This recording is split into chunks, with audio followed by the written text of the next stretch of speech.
Bonjour, bienvenue à l'Atelier Librairie, le livre voyageur animé par Fabienne Roch et moi-même, Bruno Lalonde. Nous sommes à Montréal le 1er mars 2020.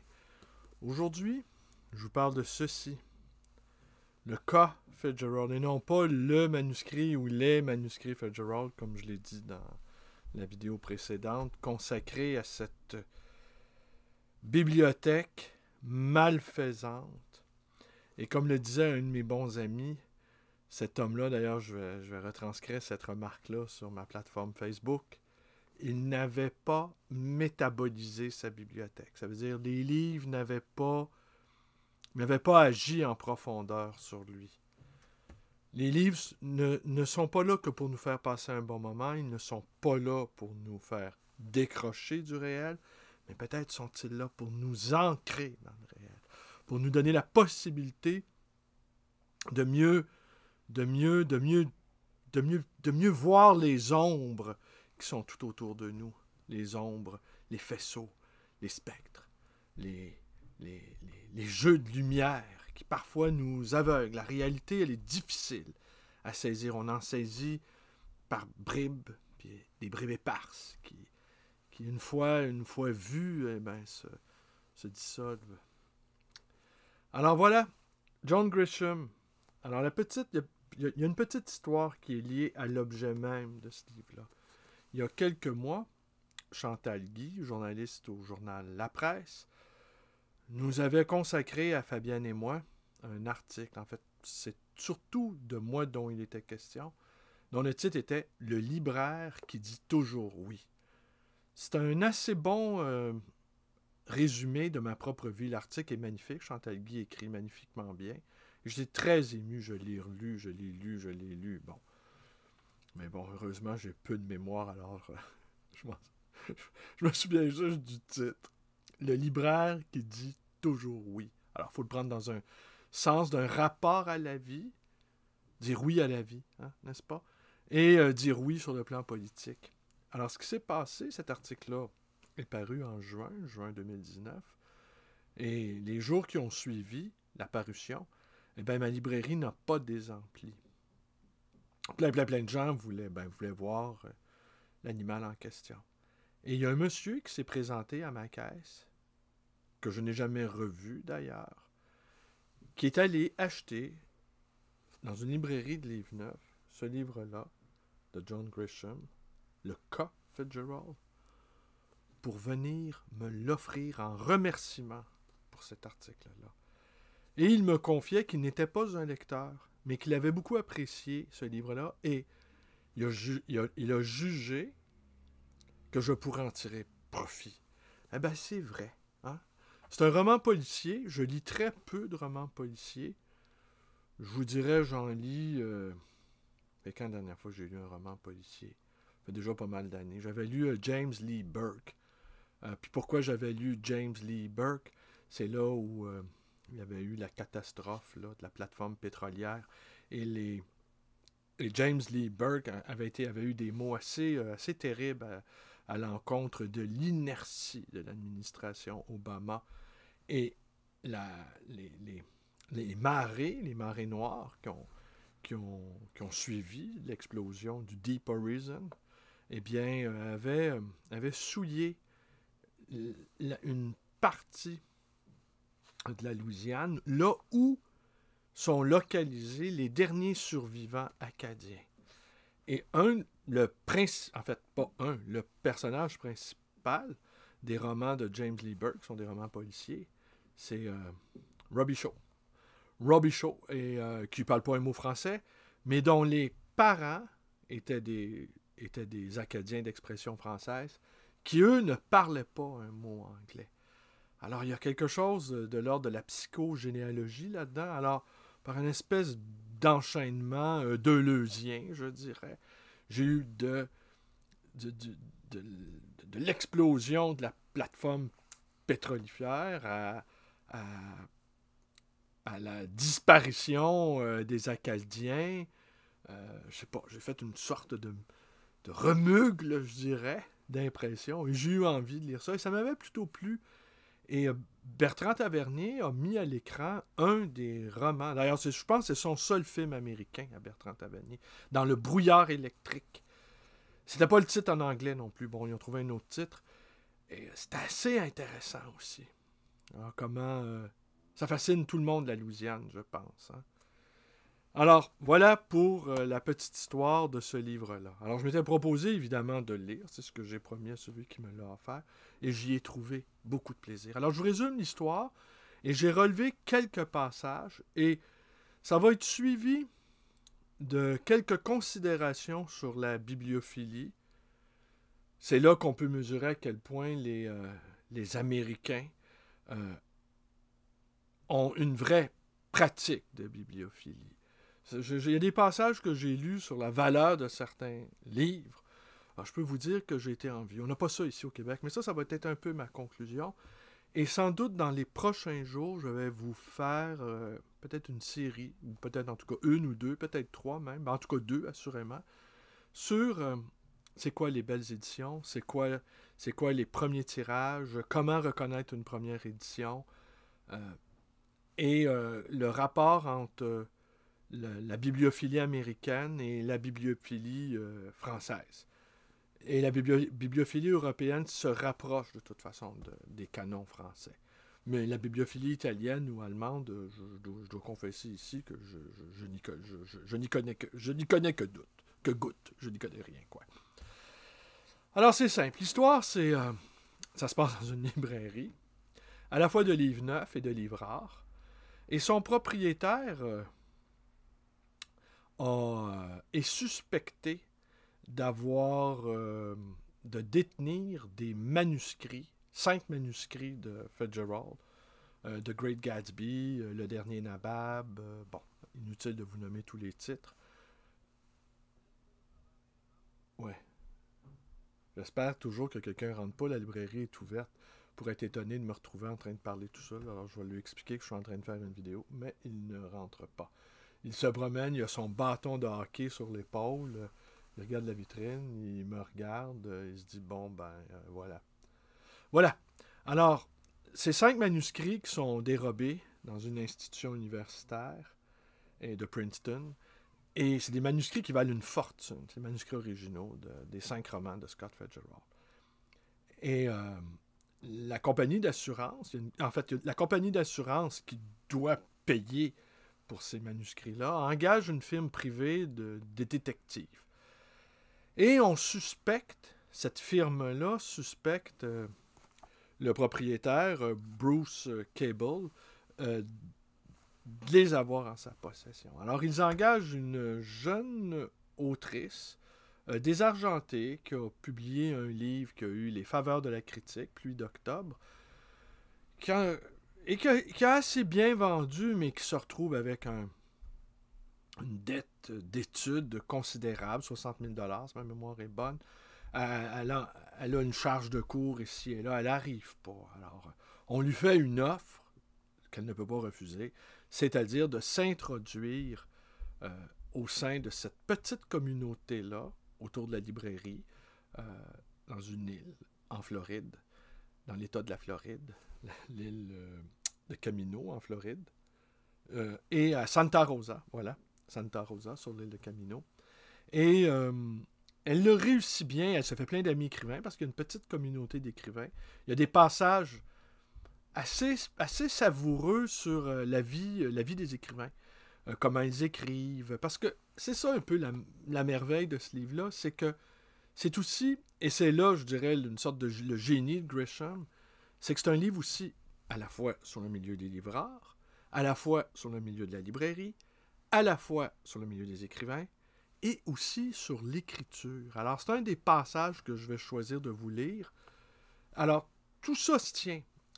Alors, évidemment, il y a le récit policier en lui-même, comment un groupe de voleurs réussit à dérober dans le coffre-fort de l'université Princeton les fameux manuscrits, comment ces manuscrits-là passent d'une main à l'autre avec quelques événements violents à travers tout ça, dont un meurtre.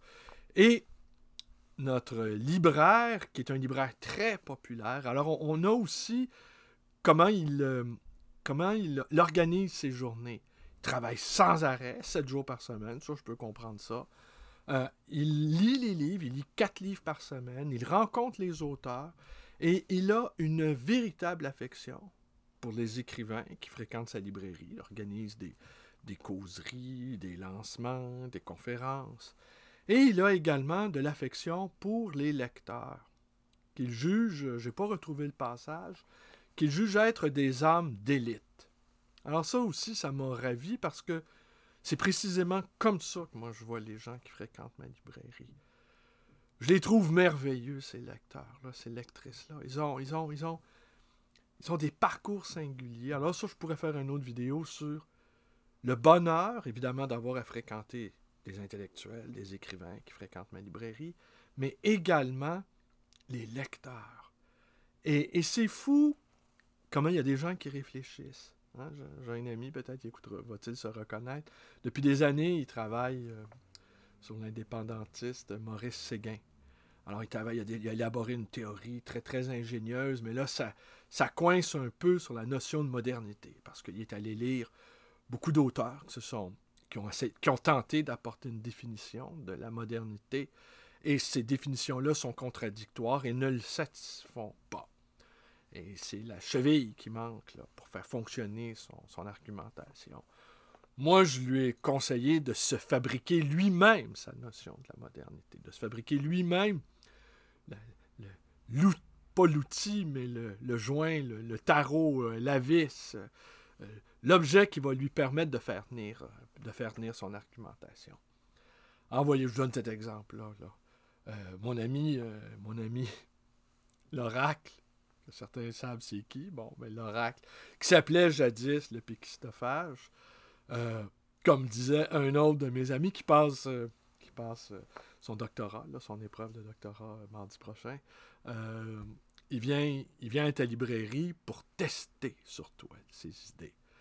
Alors oui, c'est vrai, j'ai reconnu dans ses livres, très bien écrits d'ailleurs, des livres pétillants, des livres précis, des livres poétiques également, dans une poésie un peu, on rit jaune, mais c'est une poésie quand même. J'ai reconnu quelques-unes des thèses qu'il a testées sur moi. Alors ça, le bonheur d'avoir une librairie, c'est ça aussi. C'est pas que les livres. Les livres, évidemment, c'est une chasse au trésor permanente. Vous savez, les 2 vidéos précédentes ont été consacrées à une bibliothèque de 6000 volumes. Quelques-uns sont apparus sur les rayons. Il y a beaucoup de travail. J'ouvre plus tôt. En fait, je descends plus tôt à la librairie pour travailler. Et c'est un bonheur.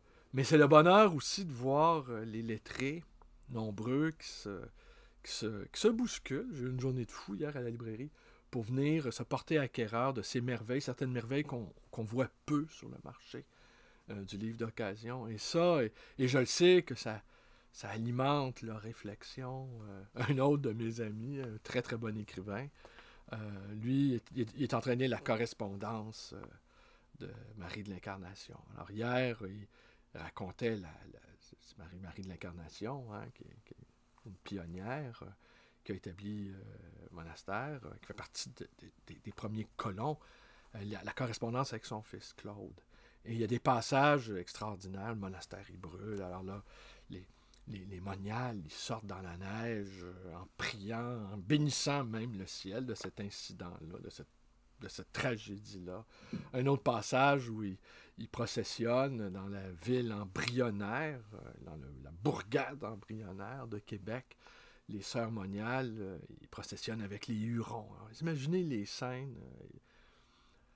Puis il dit que c'est une écriture digne de Madame de Sévigné, auquel elle appartient aussi. Le grand siècle appartient au grand siècle. Alors, on écoute ça, on a envie de lire Marie de l'Incarnation, là. C'est tout ça, c'est mon quotidien, ça, hein? Des gens qui réfléchissent à Maurice Séguin, des gens qui réfléchissent à Marie de l'Incarnation, des gens qui sont tout le temps en train de chercher. Et puis qui, très souvent, trouvent aussi. Alors, je ne vous dis pas la conclusion de ce livre-là. Les livres de Grisham, moi, chaque fois que j'ai vu un film américain tiré d'une adaptation, parce qu'évidemment, Grisham, il construit ses récits de telle sorte que c'est adaptable au cinéma. Déjà, je sais que dans sa tête, c'est ça qui se passe. Mais pas que celui-là, comme je vous dis, L'air de rien, c'est un livre sur l'art de la librairie, parce que c'est un art, tenir une librairie, l'art de l'écriture. Alors, je ne sais pas, je vais vous lire un ou deux passages où il nous décrit un peu comment il vit. Tenez. Bruce Cable. Et il lisait tard le soir et souvent s'endormait avec un livre ouvert sur le ventre. Il lisait tôt le matin avant l'ouverture, seul dans sa librairie avec un café noir, quand il n'avait pas de livre à déballer ou à retourner à l'éditeur. Il lisait aussi la journée, et à force, il avait pris l'habitude de se tenir au même endroit, à côté de la vitrine, près du rayon des bibliographies, appuyé nonchalamment contre une statue grandeur nature d'un Indien, Timucua, avec une tasse de café à la main, un œil sur sa page, l'autre surveillant la porte d'entrée. Il accueillait les clients, trouvait les livres pour eux, bavardait avec les plus loquaces, de temps en temps donnait un coup de main au bar ou à la caisse quand il y avait du monde, mais revenait toujours à côté du chef indien reprendre sa lecture. Il annonçait lire 4 livres par semaine, et personne n'en doutait. Si quelqu'un se présentait pour travailler à Bay Books, il lui fallait lire au moins 2 livres par semaine. En dessous, c'était une fin de non-recevoir.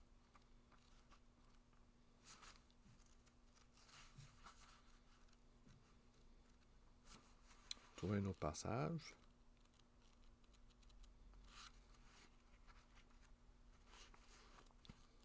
Peut-être tout de suite, je vais arriver au passage sur l'écriture. Ben ça, j'ai aimé ça. Ah oui, voyez ici quelque chose que les lecteurs, le conseil que les lecteurs de Faulkner auront reconnu.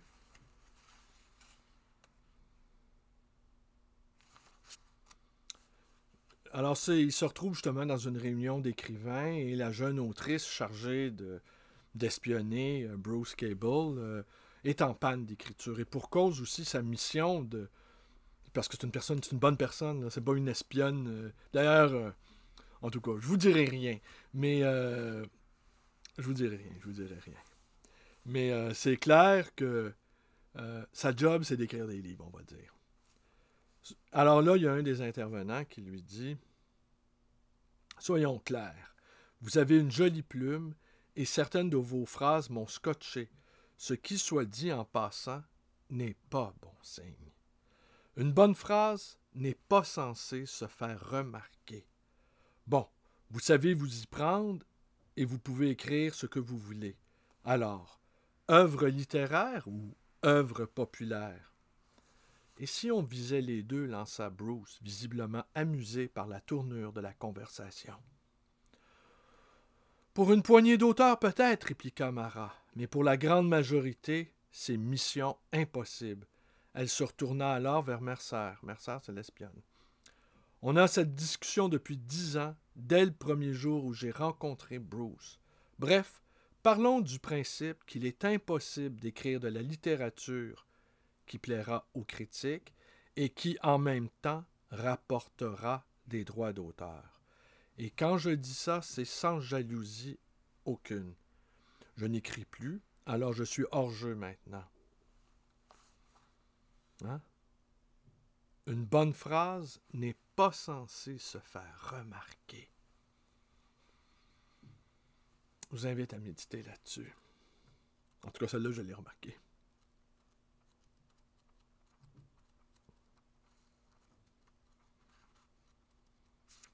Bon, ben, je vais conclure là-dessus. Je vais conclure là-dessus, mais je vais vous dire aussi un chagrin que j'ai éprouvé parce que le libraire en question aussi, il fait le négoce de première édition américaine. Et il y a un vrai marché pour ça, les premières éditions américaines, les first edition, pas les grands papiers, parce que les grands papiers, ça c'est une pratique française, européenne et française. Et les grands papiers, ce sont des tirages à part en très très très petit nombre sur un papier spécial, numéroté généralement, et parfois signé ou initialisé du moins.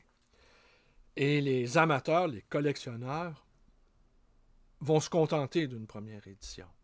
Mais les collectionneurs, j'allais dire les vrais, il n'y a pas de faux collectionneurs, mais disons les collectionneurs fortunés, n'est-ce pas? C'est là la nuance. Eh bien, eux, ils veulent les grands papiers. Et puis les grands papiers, c'est 30 exemplaires, là, tout au plus. Alors, parfois un peu plus, mais plus le nombre est restreint, plus le nombre est bas, et plus la bibliophilie exulte. Alors, voilà. Alors, Bruce Cable et Mercer se retrouvent tous les deux et ils échangent des considérations sur leur pratique de lecture et d'écriture. Alors, il lit un livre en ce moment qui apprécie peu, en fait, qui apprécie pas du tout. Il est rendu à la 50e page et il n'a pas l'intention de le finir.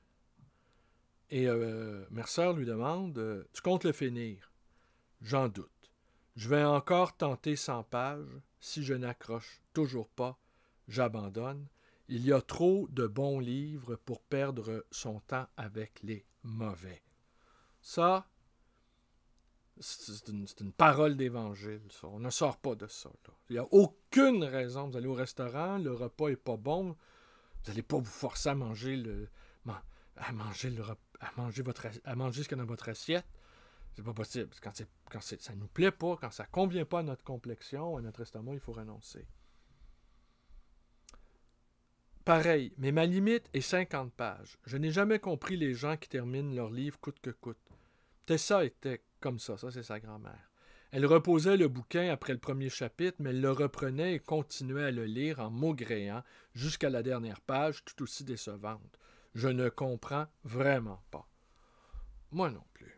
Il but une gorgée de vin, contempla le jardin et reprit sa lecture. Mercer attendit qu'il ait tourné une page pour demander « Et tu aurais d'autres conseils? » Il esquissa un sourire et reposa son livre. « J'en ai toute une liste.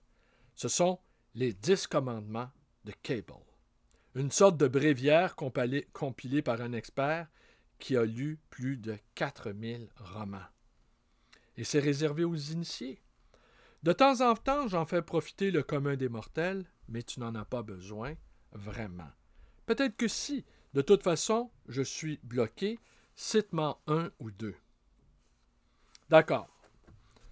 Par exemple, stop au prologue. Je viens de finir un roman d'un gars qui va venir la semaine prochaine faire une dédicace. Il commence tous ses livres par un prologue.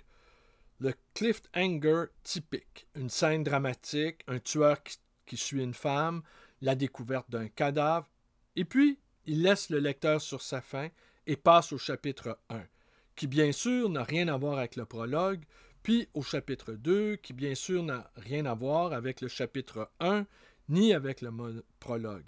Et puis après 30 pages de digression, il revient enfin à la scène du début, que le lecteur a évidemment oublié. C'est une bonne règle, continue. Une autre erreur de débutant, c'est d'introduire 20 personnages dès le premier chapitre. 5 est un maximum si on ne veut pas perdre le lecteur en route. Et si on doit vraiment ouvrir un dictionnaire des synonymes, il faut choisir des mots simples avec pas plus de 3 syllabes.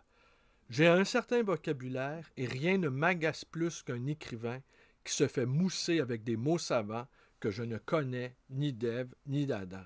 Ensuite, par pitié, utilise des guillemets ou des tirets pour les dialogues. Sinon, on ne s'y retrouve plus. Règle numéro 5. Faire court. La plupart des écrivains en disent trop. Cherche tout ce que tu peux enlever. Phrases superflues, comme scène inutile. Voilà quelques commandements. Je pourrais continuer. Je t'en prie, je devais prendre des notes. Non, pas toi. Tu n'as pas besoin de mes conseils. Tu es un écrivain magnifique, Mercer. Tu as juste besoin d'une bonne histoire. Et bien voilà, j'ai pris beaucoup de plaisir à le lire. Comme je vous dis, je vais faire des vidéos, 1 ou 2 vidéos, en tout cas 2 assurément, là, parce que le sujet est quand même assez important et compliqué tout de même. Et j'ai pâli d'envie et de jalousie quand justement il raconte, quand il fait le négoce des premières éditions, des livres publiés, je donne un exemple, Cormac McCarthy, publié au début des années 90, qu'on pouvait acheter chez Strand à New York, par exemple, qu'on pouvait payer 30$. Si on avait l'intelligence d'en acheter deux, hein, de en conserver un dans son emballage plastique, eh bien, 25 ans plus tard, cette première édition-là de Cormac McCarthy, ben, on pouvait en obtenir 5000$. Alors, et il nous décrit ces transactions-là avec des auteurs, bon, Cormac McCarthy, John Irving, bon, ce sont tous des auteurs que nous connaissons, mais d'autres auteurs dont je n'avais jamais entendu parler et dont les prix caracolaient, et des contemporains, des auteurs encore vivants. Alors imaginez, moi en fait, au Québec, le monde de l'édition n'a pas de première édition. Oui, il y a des premières éditions. Michel Tremblay publie un livre, il y a une première édition. Mais je n'ai jamais vu, imaginez donc, en près de 30 ans de pratique, je n'ai jamais vu de collectionneur québécois. Alors, j'en connais un qui surveille ça, il se reconnaîtra peut-être, qui lui surveille ça et puis qui sait comment les reconnaître, les premières éditions, et qui en est friand. Mais il n'y a pas de marché. Lui, il va les trouver des fois moins chers que le prix proposé à la vente lors de la parution. Alors, on ne peut pas dire qu'une première édition de Michel Tremblay, qui est quand même un auteur qui est régulièrement en lice pour le Nobel de littérature, il n'y a pas de marché pour les premières éditions de Michel Tremblay. Dans le cas de Régent Ducharme, il y a eu des grands papiers parce que Régent Ducharme a publié chez Gallimard. Et les grands papiers de Régent Ducharme, il faudrait vérifier, ça doit valoir au moins quelques centaines de dollars. Mais ça n'atteint jamais les sommes incroyables des auteurs américains. Alors, nos éditeurs ne proposent pas des éditions sur grand papier. Il n'y a pas de grand papier. Quand le MEAC Actes Sud sort un livre de Michel Tremblay, il ne propose pas. Ça, c'est à vérifier. Peut-être Actes Sud le fait. C'est à vérifier. Ça, peut-être que je m'avance de manière inopportune là, ici. Mais je sais que Libre Expression ou Québec-Amérique ou le Cartanier ou Héliotrope ou Boréal ne proposent pas des éditions pour les collectionneurs. Alors peut-être on va atteindre une maturité. Oui, parce que c'est important là, qu'il y ait des collectionneurs. Ce que j'entends sans arrêt, c'est que les livres, ça se donne, ça se prête, ça se conserve pas. Mais évidemment, vous me direz, je prêche pour ma paroisse, mais c'est important d'avoir pour les autrices une chambre à soi, puis pour les lecteurs et les lectrices, une bibliothèque à soi. C'est important tout ça.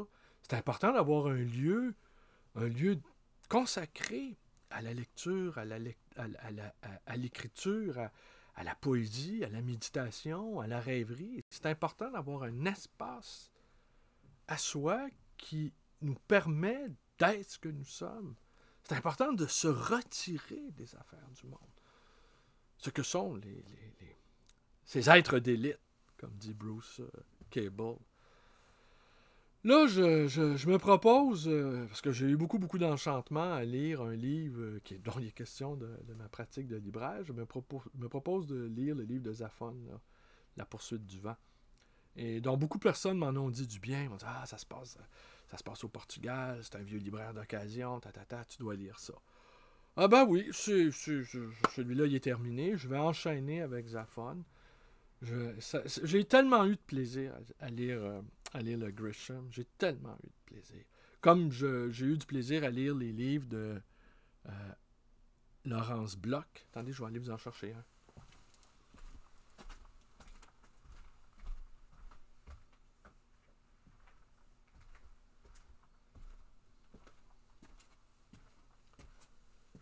Alors, Laurence Bloch, que je vous montre à l'écran, lui, Laurence Bloch, ben pas celui-ci, est-ce que j'en ai un autre? J'en vois pas d'autres sur les rayons. Ah ben, Laurence Bloch, quelques-uns de ses romans, met en scène un libraire d'occasion qui, lui non plus, ne résiste pas à une first edition, mais qui fait des petits mauvais coups là, pour... ça, c'est plutôt... c'est humoristique, on va dire. Mais dans Laurence Bloch aussi, il y a une belle description de comment fonctionne le marché du livre. Le marché du livre d'occasion et l'ancien. C'est très, très intéressant. Puis je vous ai recommandé aussi le Club du Mât de Pérez Réverté. Et là, mais là, c'est de la bibliophilie de pointe. Là. La folie de la bibliophilie de pointe avec des collectionneurs fortunés. Et c'est assez réussi, ça aussi.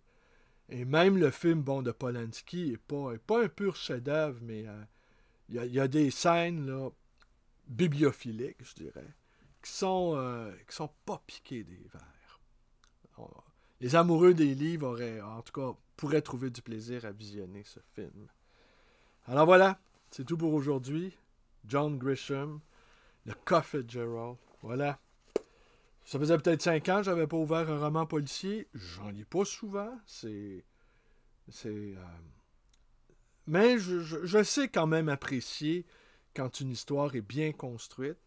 Grisham offre à la fois des conseils de lecture, à la fois des conseils d'écriture, et il décrit avec une belle maestra la vie quotidienne d'un libraire.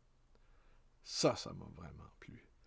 Alors voilà, c'est tout pour aujourd'hui. Je vous remercie, portez-vous bien.